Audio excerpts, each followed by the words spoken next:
Good morning. My name is Katie Mitchell, and I use she, her pronouns. My husband John and I became members of Fountain Street about 10 years ago, and we're honored to be involved in a whole range of things here at Fountain Street Church. In a minute, I'm going to read a poem as our call to worship. With tomorrow being Indigenous Peoples Day, this poem focuses specifically on the land we inhabit and the people and other living things who called it home before we did.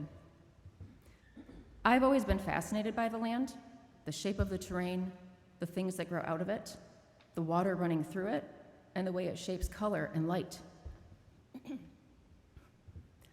I understand the desire to walk further, go deeper into the woods, and see what's on the other side of a hill.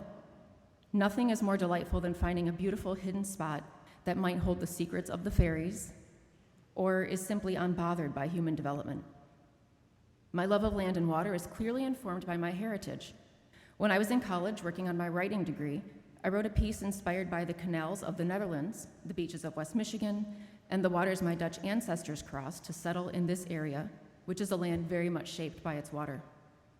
My Irish self, which is deeply influenced by Ireland's centuries of cultural and political struggles, is primarily drawn to Erin herself, the hills and cliffs, the shores and ash trees, the parts that my Celtic ancestors might recognize. At this point, I have to stop and recognize how this admittedly romanticized fascination mingles with concepts of colonization, erasure, and theft.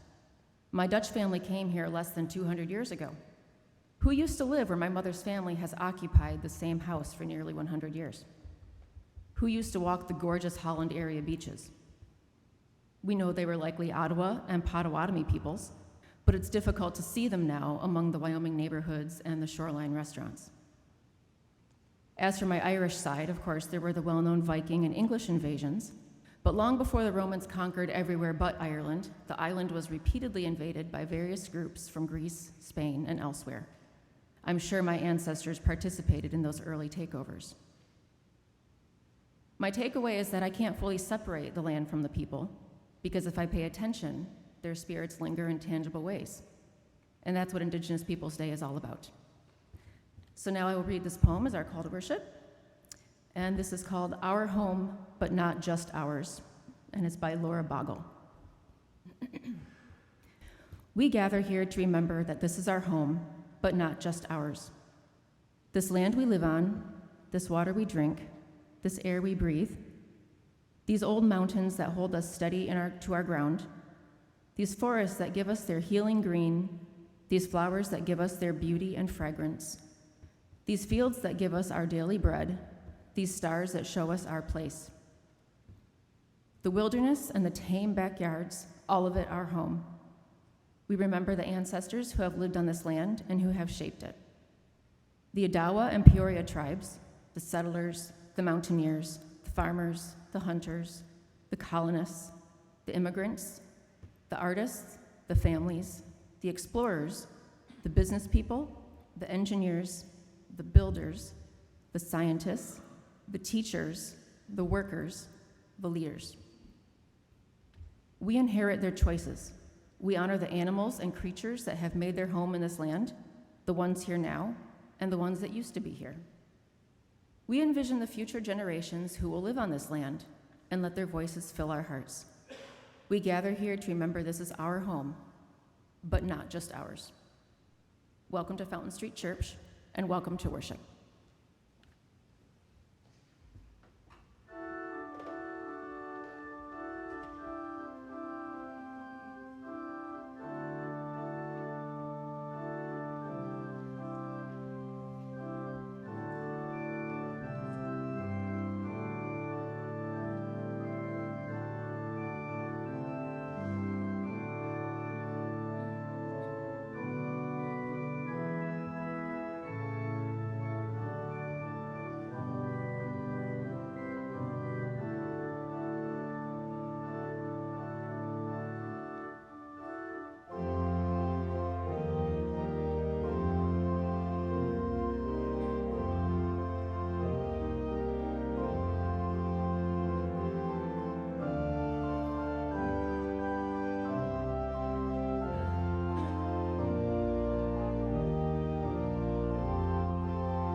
Good morning.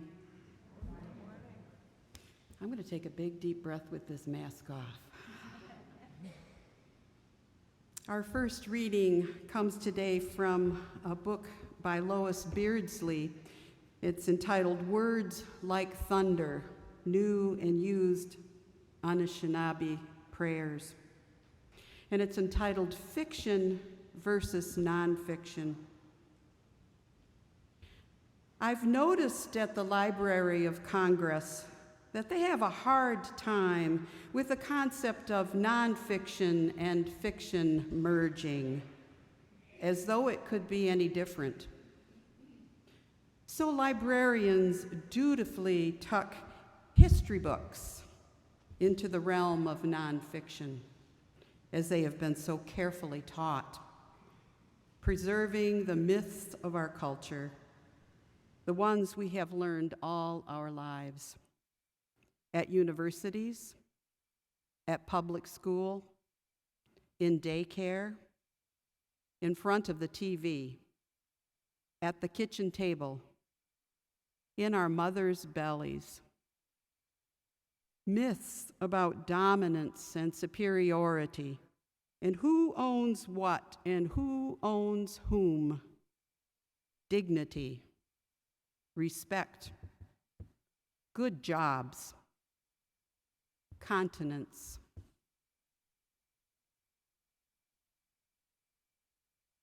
And our second reading comes as an excerpt from The Inconvenient Indian, written by Thomas King. Most of us think that history is the past. It's not. History is the stories we tell about the past. That's all it is. Stories. Such a definition might make the enterprise of history seem neutral, benign, which, of course, it isn't. History may well be a series of stories we tell about the past, but the stories are not just any stories. They're not chosen by chance. By and large, the stories are about famous men and celebrated events. We throw in a couple of exceptional women every now and then, not out of any need to recognize female eminence, but out of embarrassment. And we're not easily embarrassed. When we imagine history, we imagine a grand structure, a national chronicle, a closely organized and guarded record of agreed-upon events and interpretations, a bundle of authenticities and truths, welded into a flexible yet conservative narrative that explains how we got from there to here. It is a relationship we have with ourselves, a love affair we celebrate with flags and anthems, festivals and guns. Well, the guns remark was probably uncalled for and might suggest an animus towards history, but that's not true. I simply have difficulty with how we choose which stories become the pulse of history and which do not. In 1492, Columbus sailed the ocean blue.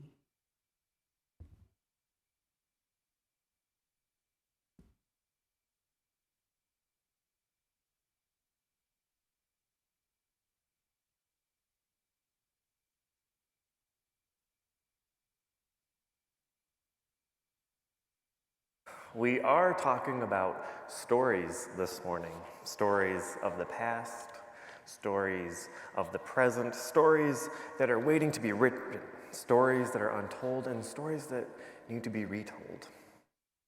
And so I have a story this morning that comes from this beautiful book, and it's inspired by this book, and the book is called We Are Water Protectors. And it's about a little girl named Carol, who's a member of an indigenous community called the Turtle Mountain Band of the Ojibwa. And Carol's family and her community is deeply connected with the water. So much so that her grandmother, Nukumis, always taught her that water is the very first medicine we receive. Nukumis would teach Carol that we all come from water, and water is something that first nourishes us when we are inside of our parents. Water is sacred, Nukumis would remind Carol, so care for it, watch for it, and protect it.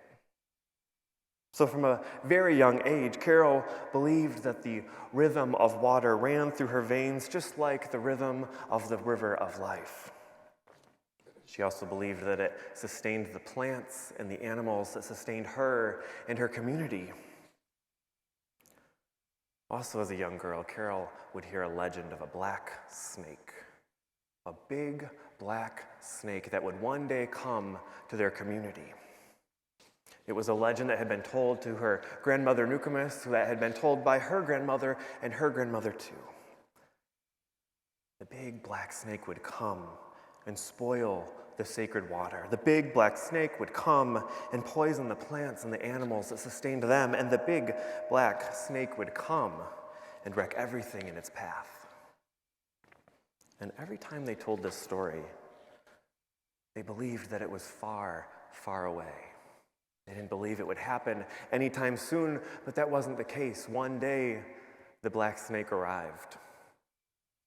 But it wasn't a black snake like you or I might think. It didn't crawl upon the ground, but instead it was a dark, sinister, dirty, crude pipeline.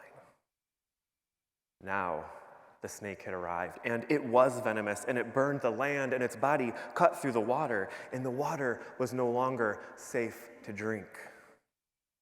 And Carol and her grandmother Nukumis and the people of their village knew that they needed to act so that they could protect the land and the water that they had been entrusted to protect by their ancestors. Take courage, they cried together. We must keep the black snake away from this village's water, and we must bring our people together.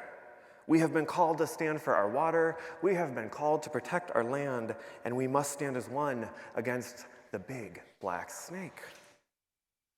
The snake was big, and it was powerful, and it was bigger than many of them ever imagined when they had heard these legends.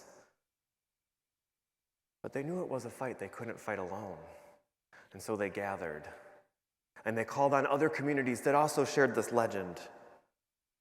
And they knew that this wasn't just a fight for themselves, but for all people and for all creation, for the winged ones, the crawling ones, the four-legged ones, the two-legged ones, the plants and the trees and the rivers and the lakes, and for the earth.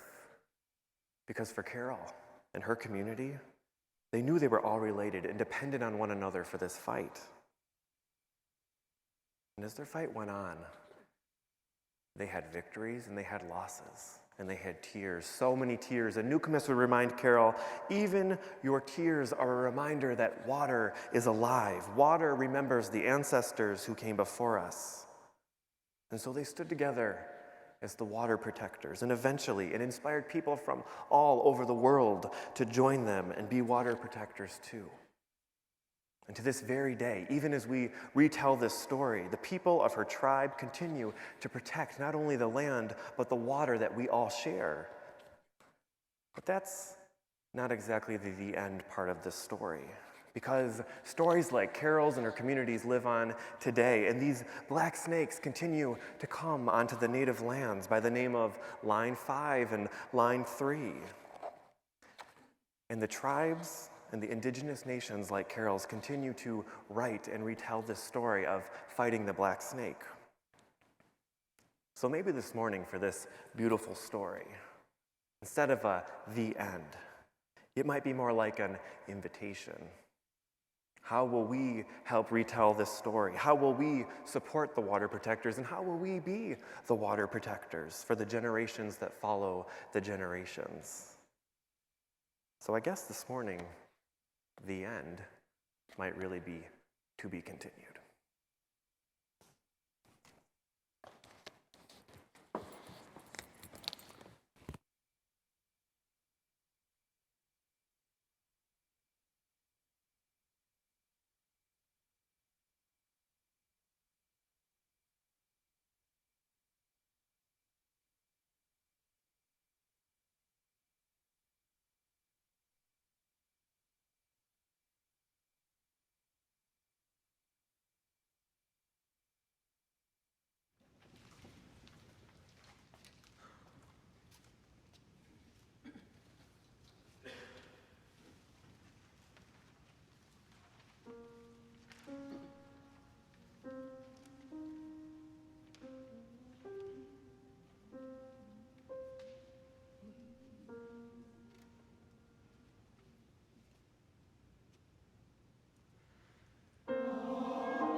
for that piece, Singing for Water by Brent Michael Davids.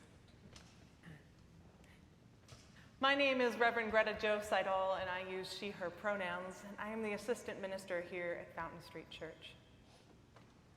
Today's homily is far from an intellectual lecture. Instead, it is a collection of some more stories, where the very hearing and holding of them is in itself a spiritual act. Last week, Reverend Christopher called us to a deeper and more intentional practice of compassionate listening. He said compassionate listening makes space for the listener to be transformed by the person who is speaking, while also calling the listener into action. It is an active and persistent posture of love. You are not just listening. You are actively being called into action by their truth. The stories that I am sharing today are a chance to put that into action, into practice. To be clear, these stories may be told by me, but they are not all my own. They are histories, and they are shared by the cultures and people that birthed them and know them now. And in so honoring, I need to give gratitude to those whose work and wisdom have shaped these stories as well as my own learning. The Reverend Mike Johnson, Reverend Dana Stivers, and Reverend Jessica Clay, as well as those quoted. Before I begin, I also need to recognize that some of today's stories are hard to hear, that they may be triggering for folks who have experienced trauma, particularly Black, Indigenous, or people of color who may be listening, and possibly complicated for younger folks. Do what you need to do to take care of yourself.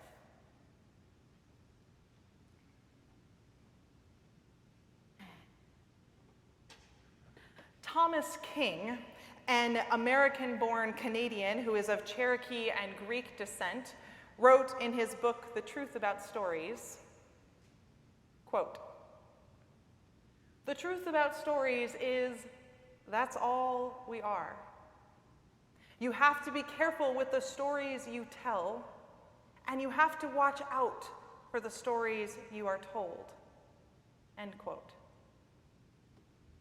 So be careful. They might just tell us who we are. This first story is about 6,509 children. Last summer, news reports coming out of Canada were heartbreaking. There were mass graves of children, mass unmarked graves, found at the sites of residential schools for First Nations people run by the Catholic Church. One school had over 700 bodies within one unmarked plot. This discovery galvanized the more mainstream parts of the country to call for what had been coming from Native, Indigenous, and First Nations communities forever to find their missing children. The search continued, sanctified by the powers that be. The Canadian government declared, quote, "September 30th, 2001 marks the first National Day of Truth and Reconciliation. The day honors the lost children and survivors of residential schools, their families and communities. Public commemoration of the tragic and painful history and ongoing impact of residential schools is a vital component of the reconciliation process." There were 140 federally run Indian residential schools which operated in Canada starting in 1831. The last school closed in 1998, 23 years ago. A Smithsonian article last year said experts estimate that 4,000 to 500 children may have died at the schools, often from a combination of poor living conditions and disease. Well, to date, 6,509 children who were lost have been found.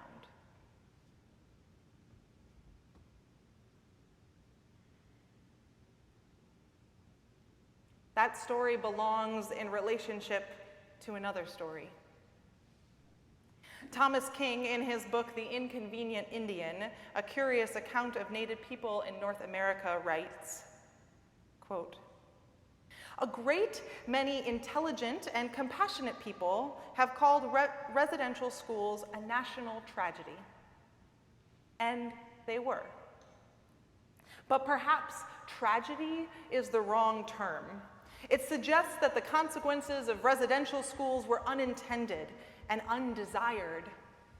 A different argument to make sense. As Ward Churchill points out, the schools were national policy, end quote. To go a step further, it wasn't just national policy, it was theological practice. 14 different denominations founded and ran residential schools. That includes the two denominations that this congregation has the closest ties to. The Baptists ran 4, and the Unitarians ran 2. And there were 5 here in Michigan. Holy Childhood of Jesus School, Holy Name Chippewa Baraka, Mount Pleasant Industrial, Potawatomi, and St. Joseph's Orphanage. The National Native American Boarding School Healing Coalition writes, quote, "Justice in Indian country cannot be fully realized without a major shift in our national narrative. The United States government must admit and accept responsibility for its boarding school experiment and other white supremacist policies, including removal. Churches have also yet to acknowledge their role in this chapter of cultural genocide in US history.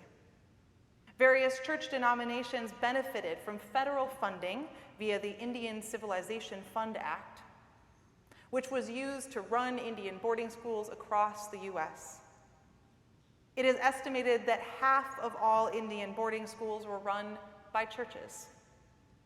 Most US citizens do not even know of the existence of these genocidal boarding schools, let alone that they have a lasting effect on the health and well-being of Native American communities. We cannot have reconciliation before healing. In order to have healing, we must reveal truth." End quote. Part of that truth, part of understanding that truth, is contained within the third story I share today, about the doctrine of discovery. So long before the residential schools, before Columbus, church leaders and political rulers in Europe created a series of proclamations that would come to be known as the Doctrine of Discovery. In 1452, a declaration by the Pope said that the King of Portugal could conquer any Muslim or pagan peoples and enslave them. Shortly after, another declaration was made that the Christian kings of Europe had the right to take the lands and belongings of any non-Christian people.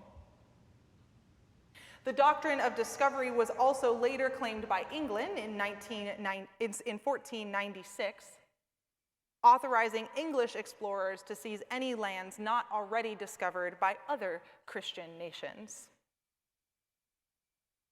If the others could be converted to Christianity, they could be spared, if and only if. But that was a big if.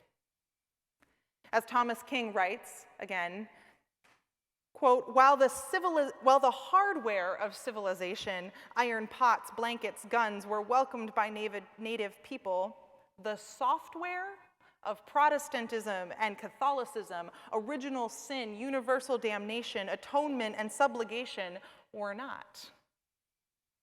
And Europeans were perplexed, offended, and incensed that native peoples had the temerity to take their goods and return their gods. End quote. Responding to the requests of indigenous people, several religious denominations have passed resolutions to repudiate the doctrine of discovery, including Unitarian Universalists in 2012.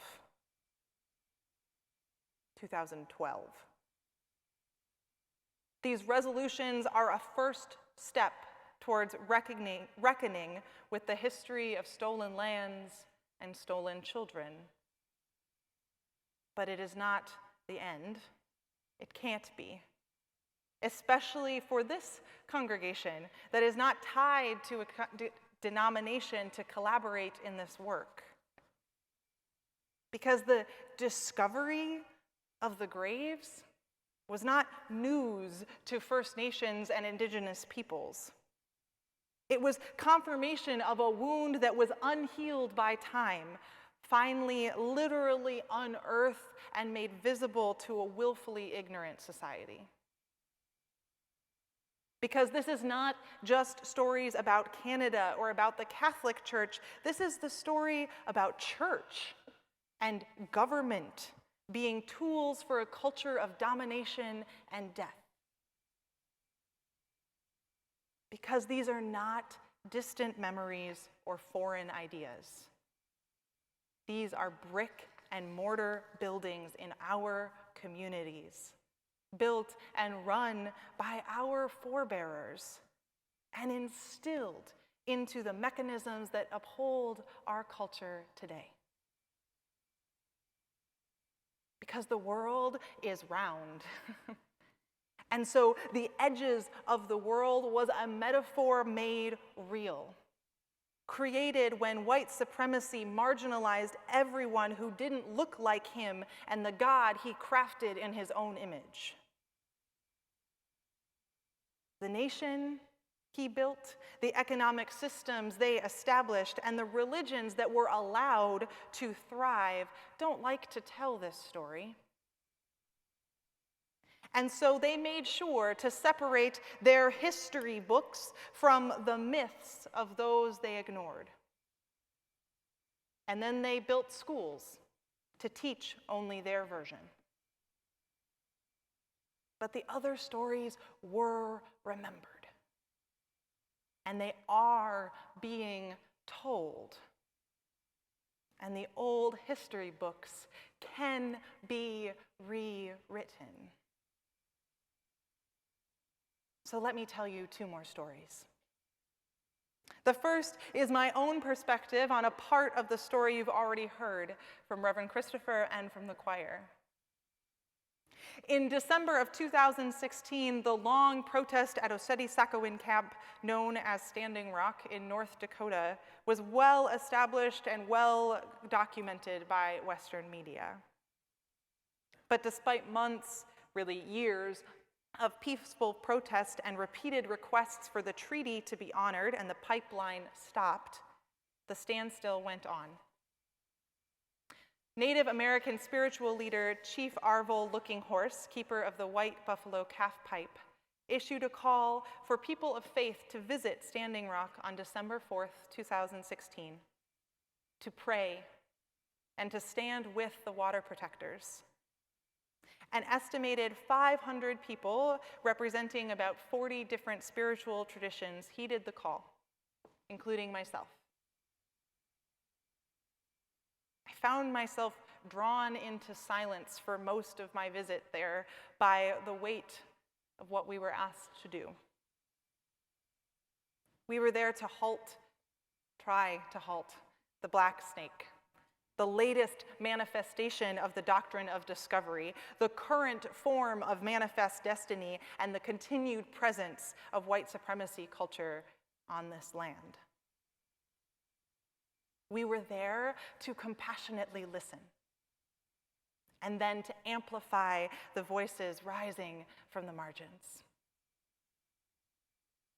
At the same time that our caravan of cars holding faith leaders for the Interfaith Day of Prayer arrived at camp, buses filled with veterans, were flowing out into the main circle and meeting area. The mix of stoles and combat boots felt paradoxical. But the previous 3 stories teach us that collars and camo have often come together. This was true again at Oseti Sakowin, yet different. This time, we were not driven by domination, but by the knowledge of our wrongdoings and the need for healing. For the interfaith day of prayer, the elders called us to surround the whole of camp in a prayer circle, to literally reach out physically, hand to hand, until we had encircled everyone who was there to protect the waters. And so we did. Veterans, clergy, allies, elders, native peoples surrounded the camp in our silent and sincere prayer. And then a murmur began to spread through the camp. It wasn't a quiet place, the camp, to be clear. So when I say a murmur spread, it had a different tone. It had a different vibration, a different feel. When the murmur reached my part of the circle, that was when we heard that the Army Corps of Engineers had denied the permit. In that moment, the power of collaborative justice was palpable. From silent tears to jumps for joy, it taught me so much. It taught me that the real work of justice and reconciliation is messy and complicated and downright hard.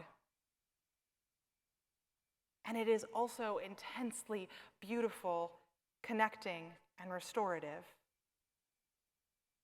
And it comes in chapters, not in single victories. Because as many of the religious leaders headed home, the veterans remained. And then on December 5th, the veterans gathered 1,000 strong and participated in a forgiveness ceremony that was truly unique and included an apology from U.S. veterans to Native Americans for crimes against their people and their land. In his speech to Indigenous tribal elders, Wes Clark Jr., who helped organize the veterans, said, quote, "We came. We fought you. We took your land. We signed treaties that we broke. We stole minerals from your sacred hills. We blasted the faces of our presidents onto your sacred mountain. When we took still more land, and then we took your children, and then we tried to take your language and tried to eliminate your language that God gave you, that the Creator gave you. We didn't respect you. We polluted your earth. We've hurt you in so many ways, but we've come to say we're sorry. We are at your service, and we beg for your forgiveness."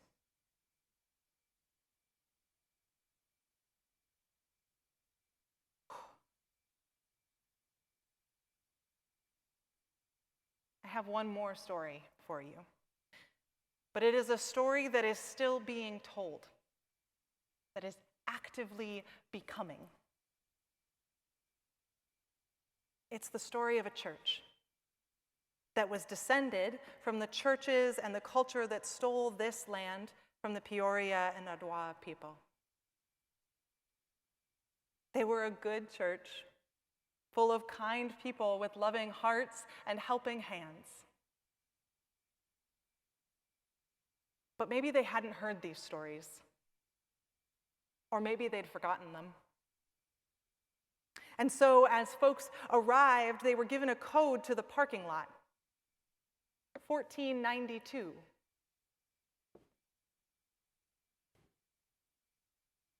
I didn't make that up. That's actually the parking lot code. Before they entered the sanctuary, they typed that into a pad in order to park, to have access to this shared sacred space. And then they entered a sanctuary greeted by a pantheon of white men that hold court in the windows, including what looks a whole lot like a Mayflower ship to me. Well, those windows are historic. And that's just always been the code. I mean, it's really easy to remember. Is ease how we measure history? Is habit how we choose the stories of who we are? Because the truth about stories is that's all we are. So be careful, or the stories you tell might just show you who you are.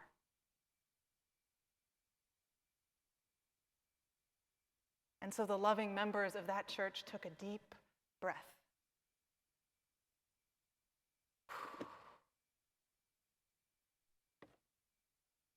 And they began to listen a bit harder to the stories that they were telling about themselves, to what stories they housed under history and to which they had relegated to fiction. Then they rearranged their metaphorical bookshelves. They began to listen more deeply to the stories that were being told by the indigenous people in this community. If you'd like to get started, tomorrow, Monday, October 11th, at Riverside Park from 4 to 8 p.m., there is an Indigenous Peoples Day event here in Grand Rapids. So they began to listen more deeply to the stories that were being told by Indigenous people in their communities, to the calls for action coming from the marginalized among and beyond them. And because of that, because they were willing to listen and to learn, they started to tell different stories about themselves, different stories about their history, their legacy, and their future. Different stories about their community, about who it belonged to, and how they belonged to it. They choose to tell different stories now. In his book, The Truth About Stories, Thomas King ends each chapter, each story, with some version of this. And so I will end our time of storytelling the same way. Quote, take this story, for instance. It's yours. Do with it what you will. Tell your friends, forget it. But don't say in the years to come that you would have lived your life differently if only you had heard this story. You've heard it now.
This is your weekly reminder that you have nowhere to be but here right now.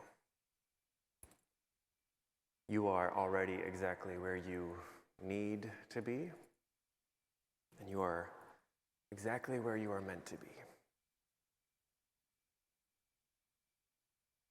And so breathe with me.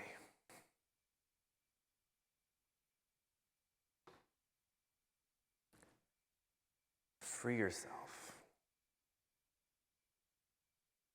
Find yourself and be present with where you're meant to be.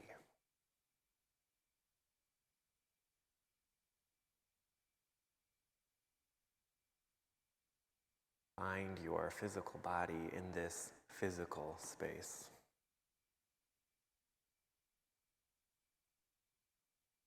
Feel the presence of those around you and those who are not here.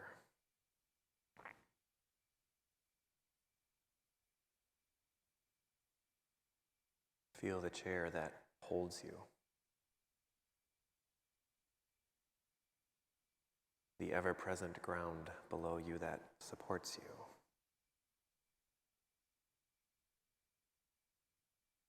In the invisible but ever-present womb of life that embraces you.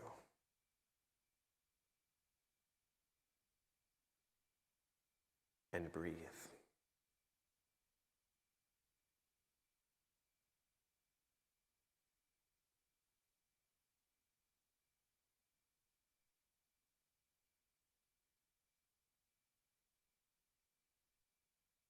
Breathe the stories of the past. Breathe the stories of the present.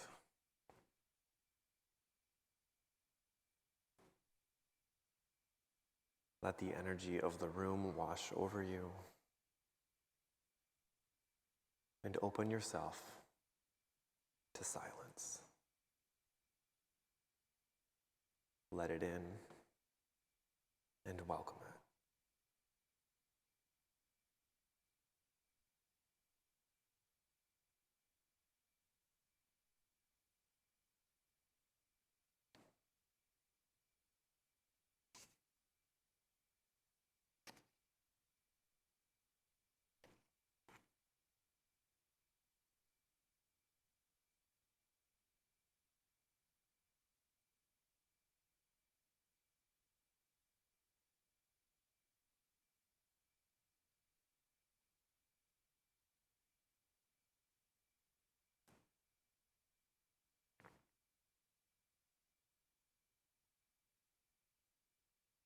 This morning, in the presence of one another and in the presence of the great mystery,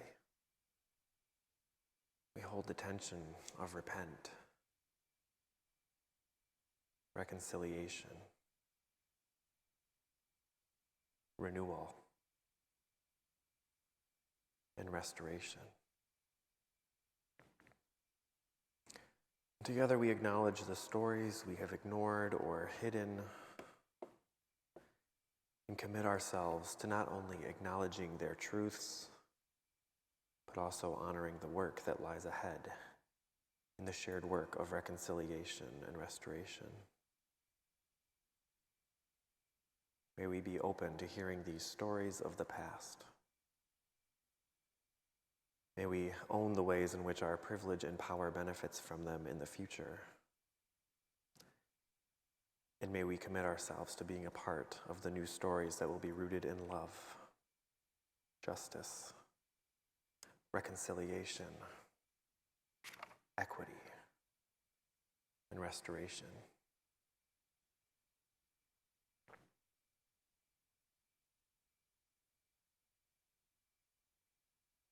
And in the opening of ourselves to these commitments, may we be drawn together this morning in one spirit by the Ojibwa Prayer, offered to us this morning by the First Peoples Project. O Great Spirit, whose voice I hear in the winds, and whose breath gives life to everyone, hear us. We come to you as one of your many children, feeling small and tired, in need of your wisdom and in need of your strength. Let us walk in beauty and put our eyes on everything that is you. Make our hands respect the things you have made, and make our ears sharp so we may hear your voice. Make us wise so that we might understand you more. We ask for wisdom and strength, not to be superior to our brothers and our sisters, but to be able to fight the greatest enemy, the ego of ourselves. Make us ever ready to come before you with clean hands and a straight eye, so as life fades away as a fading sunset, our spirit may come with nothing but love.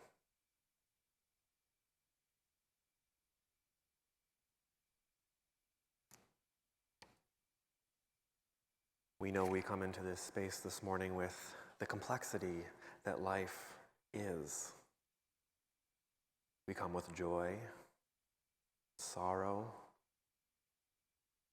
excitement, and loss. And for many of us, we keep these things hidden away, buried deep, too afraid, or not yet ready to share them. But we also know that in this space, this very space in which we practice our welcome, we are invited to lay down the wholeness of our beings and name the things that have been written on our hearts and in our souls. And so in that spirit, we acknowledge the loss of Fountain Streeter Sloan Johnson, who was found deceased yesterday.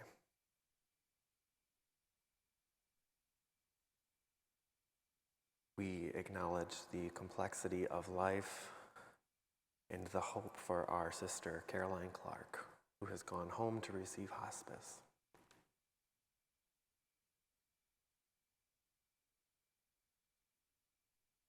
We stand with one among us who's going through the ups and downs and complicated and eye-opening parts of being a parent and the nuances and things that come with it.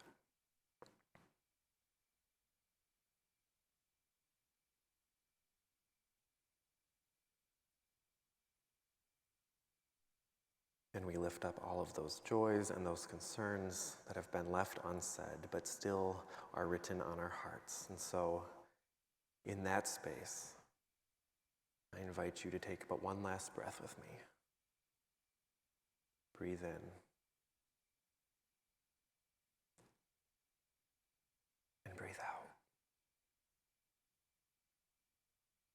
Amen.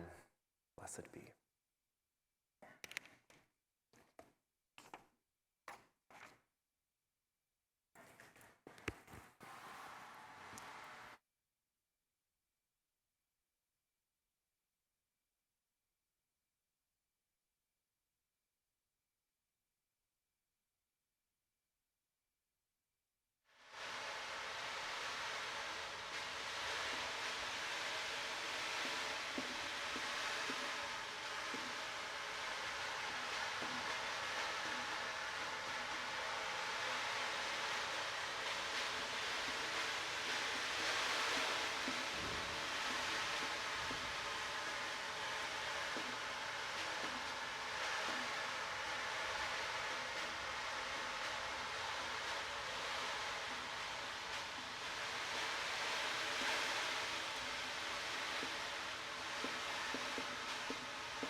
Thank you for choosing to spend your morning with us. Whether you are here physically or whether you joined us virtually, thank you.